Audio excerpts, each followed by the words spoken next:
Hey, everybody. Before we get started, I want to thank my friends at Hatch for producing this episode. You can get unlimited podcast editing and strategy for one flat rate by visiting hatch.fm. All right, let's get into the show.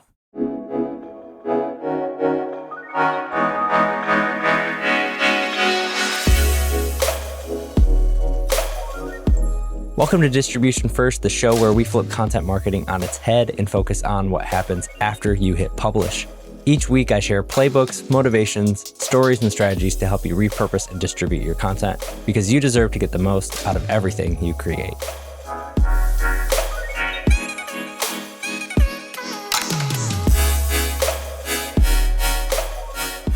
Hey, friend, welcome to this week's episode of Distribution First. So excited to have Michele Linn on the show, who is really, I would say, one of the more... I was going to say outspoken, but I feel like that's too strong of a word, but, advocate for original research and how to use original research as part of a larger content strategy and being able to really use those things to fuel a lot of the things that you're doing. And so I'm so excited to have Michele on. We're going to actually talk through her 5-part framework to be able to repurpose original research, but I believe also a lot of these things will tie in directly to other pieces of content, bigger initiatives, regardless whether or not you're doing original research or not. So, Michele, welcome to the show. Thanks so much for having me, Justin. Absolutely. So, before we kick into the framework, maybe walk through a little bit for me, just your take on original research, how to be able to use studies or surveys or things like that, and then why those things are so powerful as far as content marketing and how, regardless of company size, what are some of those things? Because I feel like it's a buzzword in content marketing. It's like original research. You got to do like podcasts, original research, and YouTube. Like these are the things in B2B where people are like, we got to figure out our little corner of the market. And I think original research is one of those. So maybe touch on that to start. Yeah, absolutely. And I think you're right. And I think too, people hear this word original research and it means so many different things, or it can mean so many different things. So I think it is really important for a company to say, hey, why do we want to do this? So I'll start with the why and then the what. But I'm sure you guys talk a lot about AI and all this different content that's out there and just content saturation and all of the noise. And I think to really rise above and to say something that's actually net new and to say something that's actually meaningful to your audience, I think original research is a great way to do that because by its very nature, it's actually original, it's new. And I love doing projects that really focus on what are those unanswered questions and how can we help our audience think or behave differently so it's new and it's very meaningful. So I think even though there is so much content out there, I think anytime you're doing something where you're adding value that isn't already out there is really useful. Yeah, I love that. And I think too, the way people say original research, to your point, Justin, it means a lot of different things. For instance, I focus specifically on helping marketing teams do survey-based research. So going out to their audience or reaching out to panels to understand what those different trends are in the industry. But there's a lot of other ways to do original research too. So you can do a series of qualitative interviews and publish those findings. Or you can I just finished a project where we analyzed this company's first party data. They had all this data coming into their system. And then we did a survey-based project as well. And we are marrying those two things together. Or you can do observational research. I know Andy Crestadina's done this. He's like, what are those things that are on websites? And he looks at 50 or 100 websites and he says, he kind of takes a list and says, here's what everyone's doing and here's the missing gaps and so forth. So there's a lot of different ways to do original research depending on budget, access, and all of those different things. Yeah, I've done them 2 different ways, maybe 3. The observational one I like as just more of an ad hoc, like you don't really have to have anything super formal. You can kind of just have a hypothesis and go expand on those things. The 2 I've done in the past, we did a massive survey one several times when I was at TechSmith, talking about video viewer research and really surveying an audience. And then when I was at Metadata, we did a benchmark report, which was using first party data out of the actual platform, spin those things up that way. So I do love the different mix of original research. I think you breaking it down that way is really helpful because I even think for me, sometimes I think of original research, even though I've done a couple of different versions, I typically lean on one or the other, even in my head as I'm thinking about it. So, but yeah, I mean, you think about original research and let's just take that survey data and all of the questions and you can really, if you're doing it correctly, you can really frame up the narrative for what you're going to get out of that potentially based on the questions you ask or the topics, or you can ask a question or not ask a question that can completely change what data you end up getting. And I know whenever I have thought about original research, I always have had the X-ray goggles is what I call them, to see like, oh, this could be so many other things, right? Like we've got this question that answers a specific thing. It's just a piece of the research, but man, we can really expand on what that looks like. And so that's why I'm excited to talk through the framework. So let's maybe dive into the framework here. Number one on your list, as far as like how to repurpose and reuse stuff, we're going to get into it, is reuse. So maybe talk to me about just reusing different pieces of content. What do you mean by that? Yeah, absolutely. And if you don't mind, can we go back to like framing up the story and asking survey absolutely. questions? Because I do think what you hit on is really, really critical. And I think that writing a survey is really hard if you haven't done it before. And people will either ask questions that are boring. So like you'll have all these stats, and you kind of have this like benchmark of what is going on. And that's great in theory, but when you try to go repurpose those things, like you can reuse them in minimal ways. But when I think about repurposing and when I'm thinking about story and survey data, I like to think about how can you ask survey questions that are going to serve as a jumping off place to tell more stories and to share your point of view. So I think it's really critical to think about what those questions are. So for instance, and I don't think you meant this, but I'm a very big believer in not trying to use original research or use survey-based research to try to like lead someone down the path and says, aha, buy my product and solution. And I'm sure you're saying the exact same thing. But I do think that there is a narrative in there. And I think as you're asking survey questions, think about how can I uncover people's pain points? Or how can I uncover missed opportunities? What are those things that people aren't doing or aren't thinking about doing, but they really should be? Or how can I uncover gaps or disconnects? And so like try to figure out different ways to ask questions to tell stories, because then you'll be much better set up to do all of the repurposing that we're going to be talking about.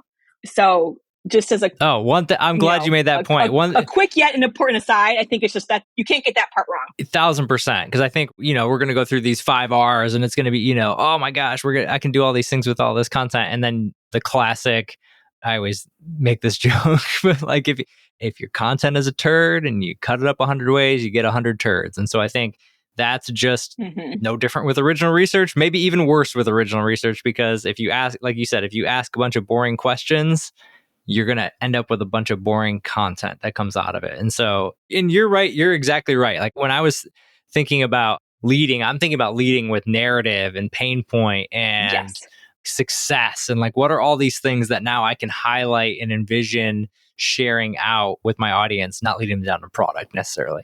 100%. And for what it's worth, I've talked to marketers who've run these studies with these bigger companies. And a lot of times some of these companies ask marketers to come to them with a survey and then they'll just field it, which is, I think, kind of silly. But I've talked to marketers who've done these huge studies, spent all this money, and they're like, wow, we didn't learn anything interesting. So, and like, what a disappointment. And like, oh my gosh. So just what a missed opportunity. So it still does happen often enough. And I also read a lot of surveys and I'm like, what you think you're going to get out of that question is probably not what you're going to get out of that question. But that's a different topic for a different day. Interesting. Yeah, like that. Yeah, you could do a whole series on how to ask the right questions. Maybe we'll have you back and do that. That'll be fun. As a marketer, one of the most important things I've learned is that you cannot succeed in a silo. Even as a solopreneur, I needed other marketers in my circle for accountability, support, and growth, and this is why I started the Distribution First community. It's a place to connect with like-minded marketers to follow a proven roadmap that gets you off the content hamster wheel and gets you the exact support you need to maximize your marketing without burning out. For more information, just go to distributionfirst.club. So yeah, let's get into the framework here. Let's assume we've got some good content, or we've got at least a solid base of things we're going to do. Like we talked about, we're going to start with this idea of reusing content from what we have. So maybe walk me through what you think about just straight up reusing stuff that you have out of the survey. Yeah. So, reuse is the simplest, easiest way to repurpose your content. It's just taking a chart and sharing it on social media or using it within a blog post or a presentation. So it's essentially just taking something you already have, not doing much, if any, rework to it, and then using it in different spots. So it's something very easy to do. As we're going to talk about, I think people just need to think beyond that, because there's a lot more potential with your original research. Yeah, I would say reuse. That's the classic. I think that's what people think of even when I say Yes. repurposing. A lot of times when repurposing gets a bad name, it's just taking thing X and posting it on platform Y, which again is fine. It's honestly, like you said, I think as a starting point, it's better than nothing. And a lot of people are doing nothing. They, all those charts and all those graphs and all those things that are within that data or showing unique data, it's left honestly like gated a lot of times behind a paywall or behind, so you're just limiting, narrowing in the amount of people that actually see that versus when I think about the reuse of it, it's just kind of opening up the floodgates and just being able to really tease out the data. It's one data point. Maybe if you published all the data points and put all of the content out eventually over a year, somebody could get all the information, but that's not how people work. Exactly. We're not going to see it all. We're not going to consume it all. We're not going to understand it all and be like, oh, I got all that, right? You're going to see 3 or 4 and be like, oh, I'm just going to go download. I think I'm going to download this thing now. Yes, absolutely. So reuse, base level, easiest thing to start. I'm curious, number 2 is reflect. Talk to me through reflection and what that means for you as far as repurposing goes. Yeah, so this is personally my favorite way to reuse or repurpose your research data. So it's essentially taking out what you learned and reflecting on it in public. So this is an older example, but I did a study all around thought leadership with Andy Crestodina with SurveyMonkey several years ago. And there was a question in there that says, do you think the quality of your thought leadership is impacted if it's ghostwritten? And half said yes, half said no. And so I took that question out to LinkedIn and I'm like, here's what we asked, here's what we found, here are my thoughts. What do you think? And, all these people chimed in and they were like, very thoughtful about why they thought yes or why they thought no. And then that spurred additional conversations and additional LinkedIn posts that really got into the nuance of ghostwritten thought leadership. And we never did repeat that particular study, but that would have given us new ideas of questions to ask and so forth.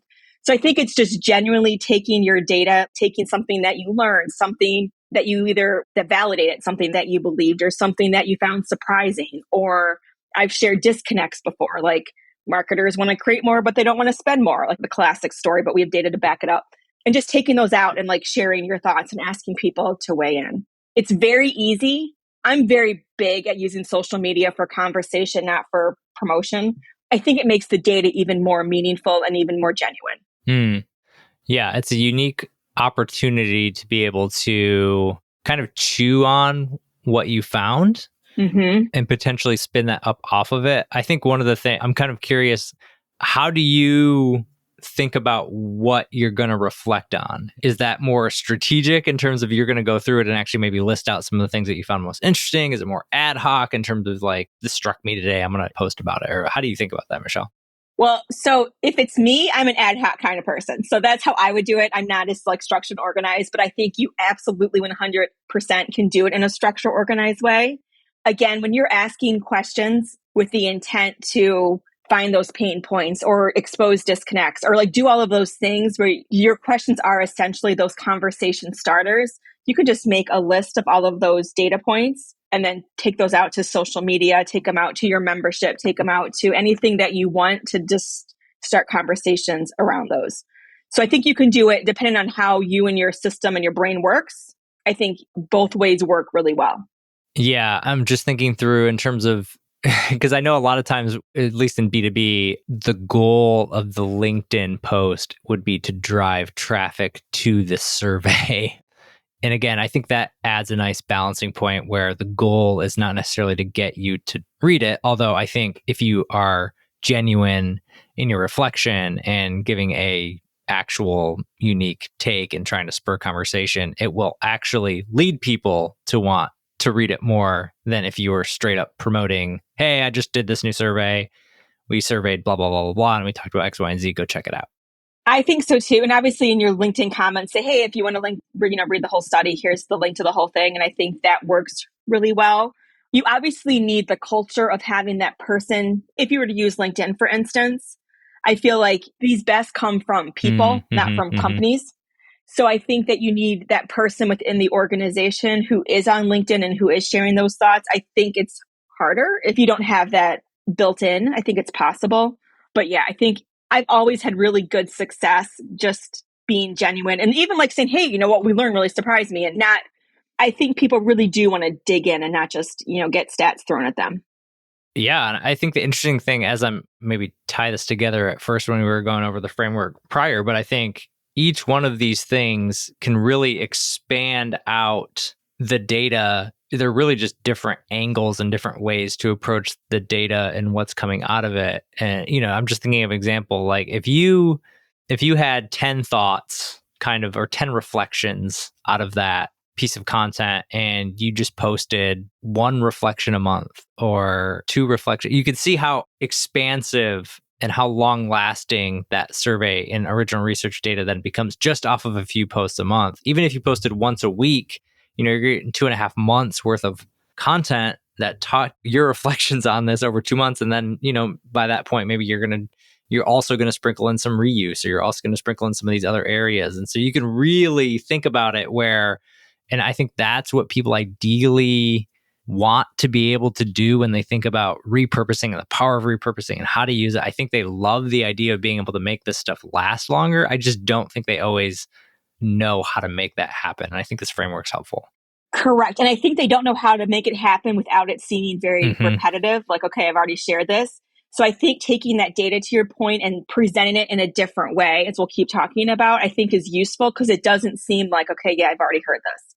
You know what I mean? And I do believe most people haven't seen everything, but I also believe like your fans and followers do see a lot. So I always am cognizant of not trying to turn people off by just talking about something all the time. So, and I don't know if do you know Emily Amos? She's on LinkedIn. I don't know if you know her. She focuses on case studies. And so she did a really nice study around B2B case studies and customer stories. And so she does a beautiful job on LinkedIn of sharing those findings in a lot of different ways. So just as gonna have to check it out. A nice shout out to her. If people are looking to follow someone who does this well, she's a great person. Love that. Definitely gonna have to check it out. I'm always looking for ways to sort of like reverse engineer what good looks like in different areas. Yes. And I think in particular, in the circles I run in with like B2B companies, and everyone always wants to ask like what company's doing it well, and the unfortunate answer oftentimes is not many. And I think it's to your point, because we're moving into that sort of like personalized world where people want people at the company to share what they want. But I think even using, whether it's Emily or somebody else, to see who's doing it well on LinkedIn, and then being able to just see, okay, how do we then do that at our company? Or how do I do that for my company? Yes. And it's not that hard. I mean, as long as you obviously have that study, it's really not that hard. Yeah, especially when you're thinking, and I like the reflection angle of that, because it's just, all right, what are the interesting pieces of this, and how can I sort of start a conversation around it? Again, like we touched on, if it's not an interesting angle, don't write about it. So. Yes. And like we talked about, a lot of times those conversations will spur additional LinkedIn posts. So if you're that person who's struggling, like, what do we write about? What do we talk about? I mean, you could probably, not all you don't know what conversations are going to lead to what things, but generally those always I always find new threads to pull at to like post again. Yeah. And I would say too, like if you're a company and you're starting to do this is where the collaboration piece between whoever's running social, whoever's doing content, maybe that's the same person, maybe it's not, but those are the areas where that stuff starts to really matter, because now you've got this conversation happening on social, and maybe that's your next podcast episode. Maybe that's your next blog post. Maybe that's your next series of LinkedIn posts, whatever that is. You can now touch on it, and then it directly keeps the message the same. It keeps the reason for the content the same, and it keeps the thread line through your original research and everything you just worked on, and helps just build on those things. So absolutely love it. And that may tie into this next one, which is repackaging. It was meant to be. So let's touch on repackaging and what that looks like. So repackaging is essentially taking something from the research and repackaging it, like remixing it, redoing it for a certain platform. So taking your key findings of your research report and turning that into a webinar.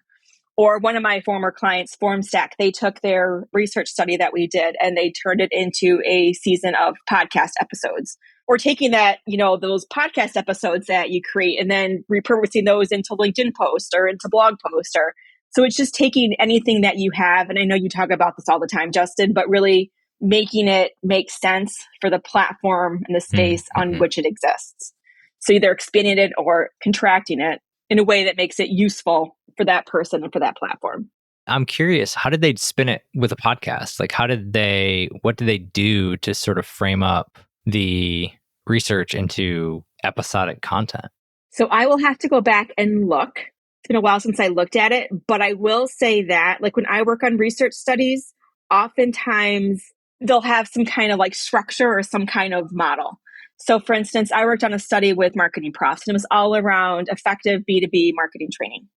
And so I created this model. The questions were built on this model I called the 4 C's of effective training. And like one was all around, culture. So you could take, I can't remember what the 4 C's were, to be honest with you. It was like culture and collaboration and two others. But each of those C's could make a wonderful podcast episode in and of itself. Like today, we're going to talk about how culture impacts, effective B2B training. And then composition was another one, like what training actually looks like. So we found out that B2B marketers really want things like frameworks and templates and examples in their training. But we found out that those things were often missing. So do a whole episode about how to really create and structure and or look for training that has all of these things that make training more effective. So when you plan like your table of contents or your model or your framework, if your research is built on something like that, and I know FormStacks it was a very structured project, you can just take all those topics and, boop, boop, boop, build it all out. Does that help? It does. It's really, yeah, absolutely. Because I think that's where the idea of having a table of contents is interesting, and using that to guide what you're going to do out of the research or out of the report or out of the white paper or out of the whatever. I talk about that a lot with content repurposing, even for blogs. Like, what's the table of contents look like? What are your H2s? Like, those are your subtopics to then run with to be able to create other types of content. But also it's respurring like my original thought when I was creating my course, Content Repurposing Roadmap, when I was creating that and talking about using cornerstone content.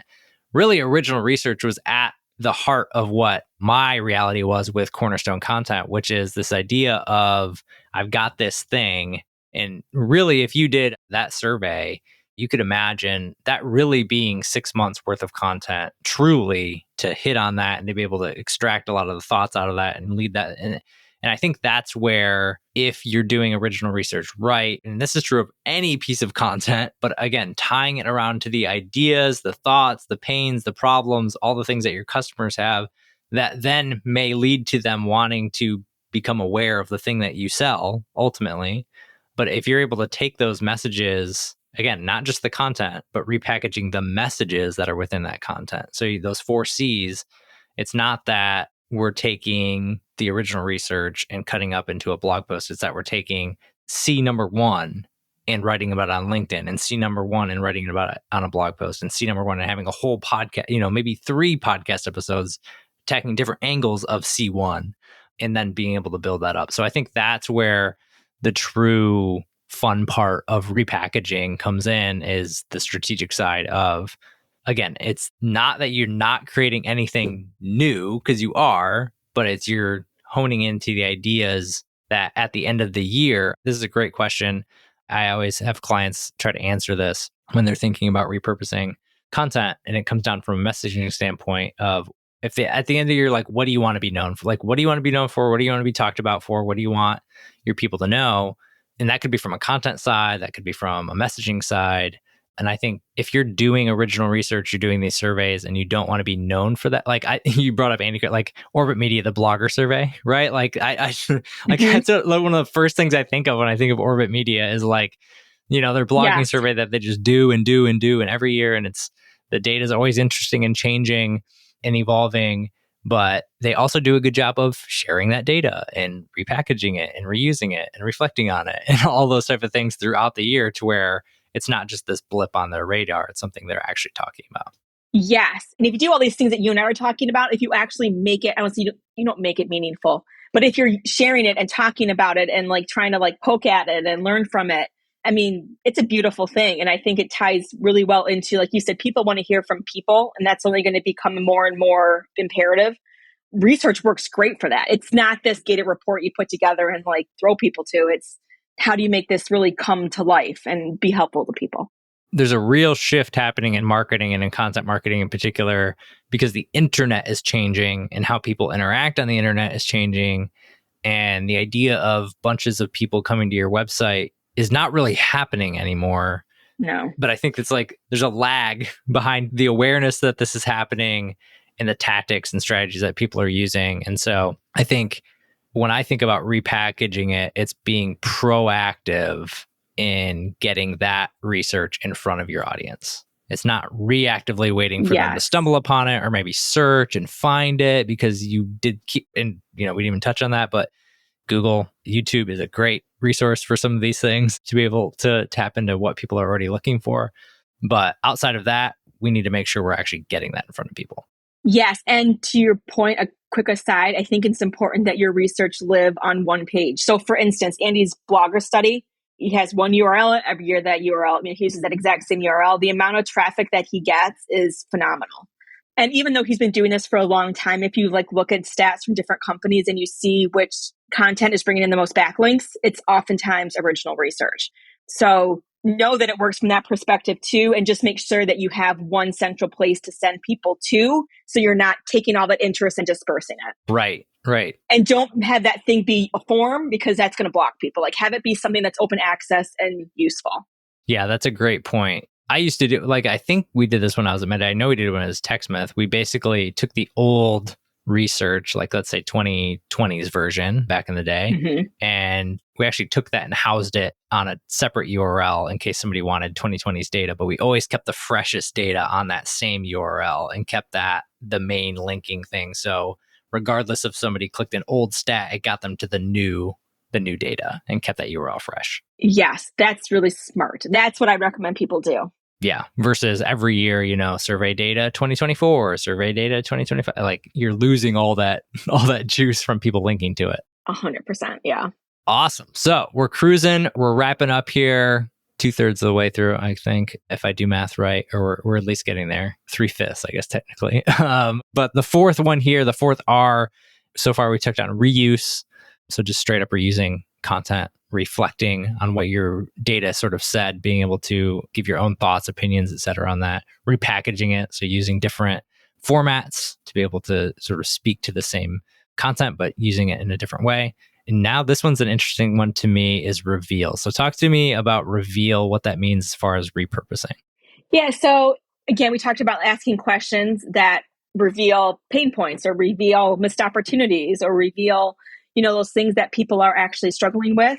So it's revealing what those struggles are and then sharing how you would fix that, or providing your point of view of if you're in this situation, here's what you can do. So again, using your survey data to find out the pain point and then sharing that stat and then bringing in your own personal point of view on what someone can actually do. So again, it's the stat is just that jumping off place. Yeah. And I love tying it to POVs. I think it's funny, inside the membership, the first workshop we did around distribution of all things was nothing to really do about distribution. It was POVs. We did a POV workshop because it's one of the first things I do when I work with clients, because unless you know what your strong points of view are, what your take is, it's hard for you to stand out. It's hard for you to have that opinion. It's even honestly kind of hard for you to reflect in a lot of ways. You might be reflecting in many ways or confusing ways. And so I think even having those 4 or 5 strong points for this is kind of my view or our company's view on the marketplace, what's going on, all those type of things. And then tying those in with the research is so important. And those are things, when you know the POVs ahead, you can actually reverse engineer that stuff and be able to frame up your question and build the survey data off of that. So then that naturally weaves in as you're sort of distributing it after. Exactly. I was just talking to someone yesterday. I actually do a thing called survey review service. So it's a course and it's a review. So people who are DIYing their own research, I'll review their surveys for them and give them feedback. And this particular person, he was like, all the questions we're trying to get at these benchmarking things. I'm like, that's interesting, but you can't do much with it. So we talked about following his own process and asking questions to understand where people are along these lines. And it's almost irrelevant what the data is, because he just wants to understand, are people doing X, Y, Z? You know what I mean? So I think, and then that will be his story that he can then share, which I think can just work really, really well. Because, and this is another aside, I think sometimes too, if you're trying to survey for anything very specific, like I know people want to survey for pain, and I do talk about trying to surface pain points, but oftentimes the pain that you think is going to exist, it does not exist in the data as much as you think it's going to. So just making sure that however your data lands, you still have stories to tell from it. Instead of saying, I want the data to come out this way so we have a really good story to tell. Mm-hmm. Yeah. It's a bit of a nuance, but I think disappointed, like, oh, wait, it doesn't say what we want. How are we going to use this? Yeah.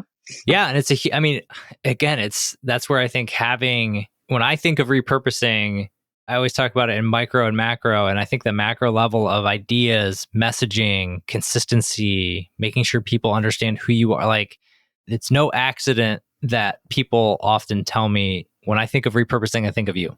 When I think of distribution, I think of you. And it's like, well, there's a reason why. For you, it's like when I think of people doing original research, it's like, I think of Michele. There are certain people, certain companies, certain brands where when you think of them, it's very clear. And the reason why is because they have their messages down, they have who they serve down, they have a really strong view on what those things are. Even if those views evolve and change, they're still strong and they're unique to them and their experiences. And I think the key is they don't waver from them. It's something that they're able to see through consistently. They're not ping-ponging between different initiatives. And again, like I think me now being out, I don't know if this is true for you working outside and then working with companies, but it's just really hard to stay consistent because one idea, one perspective can throw the whole thing off to where, oh, now we're, why are we talking about this? This is not even a core to what we were trying to do. Yes. I mean, but I will say too, like when I work on surveys with clients, if this is what you're getting at, like when we define the research topic, I also define what I call big picture questions. And like, these are the 5 to 7 things. These are the big questions you want answered. And so we all agree to those. And sometimes those shift during the strategy. But then the survey questions are built to answer those questions. When I present the data, we come back to those questions. So as we're having all those internal conversations and someone wants to add this and someone else wants to do that, I'm like, okay, but our guidepost is this. And I feel like if you have that in advance before you start writing survey questions, it helps you land where you actually expect to land instead of getting that, loudest voice really changing your path. Love that. Love that. I think, yes, that helps a lot. Having those, and that's how I frame up POVs, to be honest, in a lot of ways, is like, however you want to individual piece of content, overall messaging, you want to have those sort of guardrails in place that keep you on track, that everybody agrees on. So when somebody comes to you, you can say, look, we agreed on this. This is in our document. These are the 5 questions we're trying to answer. These are the 5 pillars of our content strategy. These are the 5 pillars of our messaging. Has something changed? If it has, let me know. But at least, man, having that is so valuable. Having that written down and agreed upon is so valuable because then you're not put in the tough spot of trying to convince somebody of something who is maybe in a power position or different areas like that. But I think having those guardrails in place is so key. Even for me, like I just did this a couple of weeks ago, like actually sat down and wrote down my content strategy vision and why I'm doing what I'm doing and I'm creating and why and who's it for and how this content helps me win in the market. Like really just thinking through what all those things are. And it's really clarifying and it's helpful. And what I need to do is actually like, I have it printed, but I need to like stick it on my wall. And then that way, that's really the guiding thing for me. And when I'm creating content, think about what podcast to create, think about who to have on, thinking about what trainings to do, all that type of stuff. Or if you ever want to do research like that, would be your guidepost to figure out like what you want to ask and what you want to test, Right. 1,000%. So, 1,000%. Yeah. You got it all there, And how much more easy is that for you to then come in and run with it versus you now trying to have to pull those things out? Yeah, definitely. But honestly, I work with clients all the time who don't know what they want to study and they don't have that framework. And I'm sure you see this all the time too. When they give you all this information and then you take it and you turn it into something, they're like, oh, like that light bulb moment of, and then that can also guide some of their other marketing too. So they're just not, once you put structure around their research, sometimes it puts structure around their marketing. Yep. So, but I'm sure you see it all the time. I just did this with a client. I've been starting to do kind of like more larger, broad content strategy, sort of mission documents. I always reference, I think it's Orbit Media that has the stat or had the stat around like 39% of companies have a written content strategy. And so, or it could be CMI too. I used to do CMI, their yeah, research for many CMI, years. yeah. We always just asked, you have a documented content Yep, marketing yep. strategy. It's always hovering around 40 plus or minus. Yeah, actually, now that you say that, I think it is CMI. But think about that. And if only 40%, that means 60% of companies have nothing written down, which means they're all, whether you like to say it or not, you're just kind of shooting from the hip at that point, or like trying to go out of best place thoughts in my head of what we're trying to do and who we're trying to talk to and what types of content we're best at. And so what I actually did with this company was sat down and wrote a draft of what their content strategy and content mission. I know content mission is something that Andy talks about that I like, as far as like, why are we creating what we're creating and who's that for? Mm-hmm. And it's so helpful because you can come in and you can start to use that and see, oh, that is who we're talking about. Or, oh no, that's not what we want to talk about. And it's like, okay, if that's not what then let's stop writing LinkedIn content about this topic. Let's stop. Yes. It's very interesting and very revealing to kind of pull back those layers. So I used to work for CMI for many years. And so we had a mission statement. Joe Polizzi talked about mission statements for many years. And so we lived and died by that. Like, I would turn down great things and like, it just doesn't align with our mission. But I think it's interesting you were talking about that one CMI stat, like whatever the number was, about people who have a documented content marketing strategy, because this is a great example of reveal.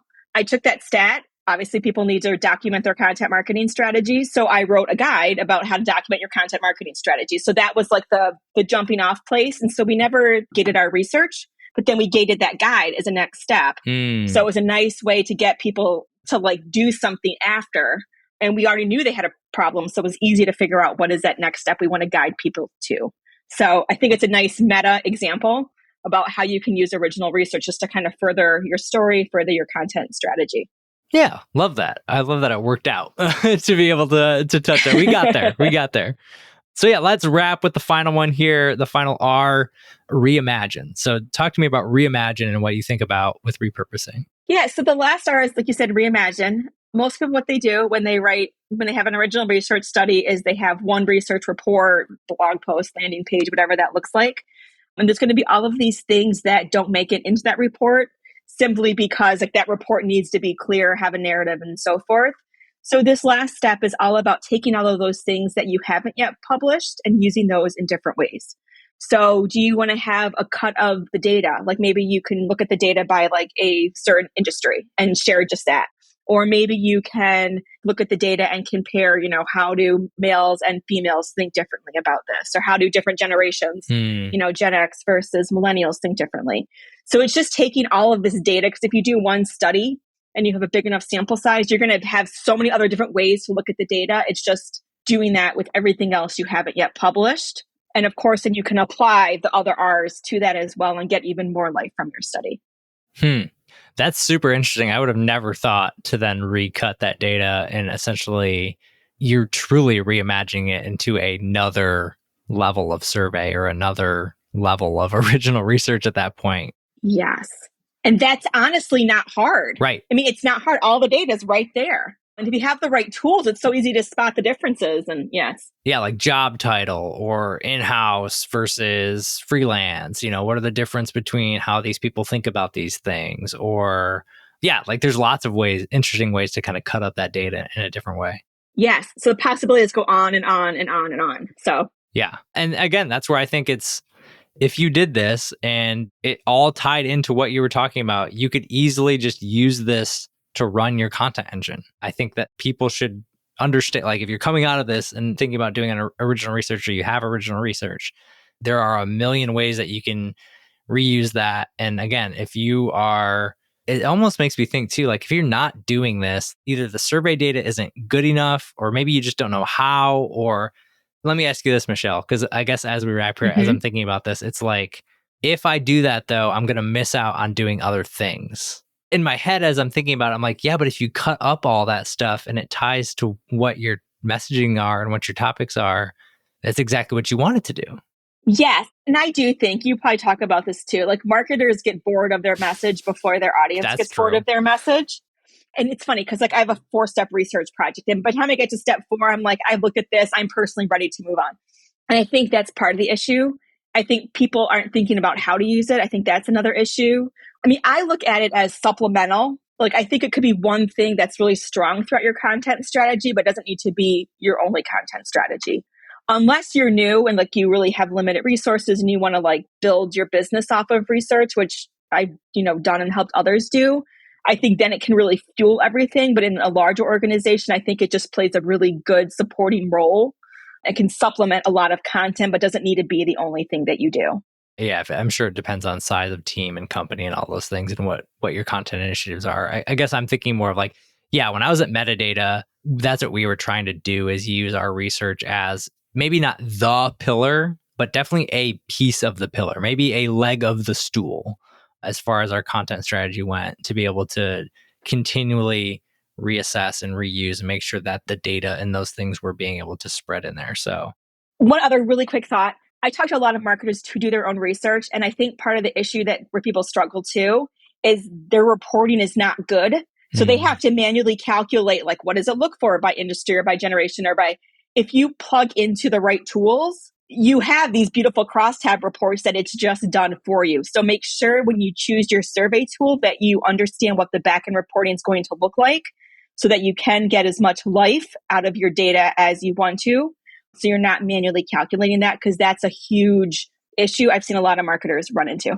Wrangling the data is half the battle, 1000%. Yeah. So anyway. But anyway. No, that's awesome. This has been super fun. I've loved kind of thinking through it from the original research standpoint. But I like I mentioned at the beginning, I think this can be true of really anything you create. Anything that you have that's maybe a larger piece. I'm thinking, for me, it's like, oh man, even my course, in a lot of ways, I've done similar things with this where, I'm reusing pieces, I'm reflecting on the different areas of it, I'm repackaging those into different things, all of those areas. So this has been great. I think it's an easy framework that people can think about using regardless of their content, but certainly if they're doing original research. And it's just great to chat, Michelle. Thanks for coming on. Thank you, Justin. This was so fun. Awesome. Chat soon. You too.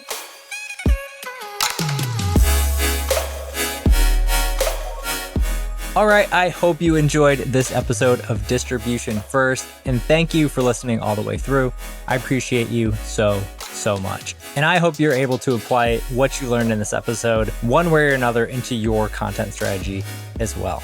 Speaking of strategy, we have a lot of things going on this year that are going to help you build your brand, 10x your content, and transform the way you do content marketing. Make sure to subscribe to the show and sign up for my newsletter at justinsimon.co so you don't miss a thing. I look forward to serving you in the next episode as well. And until then, take care, and I'll see you next time.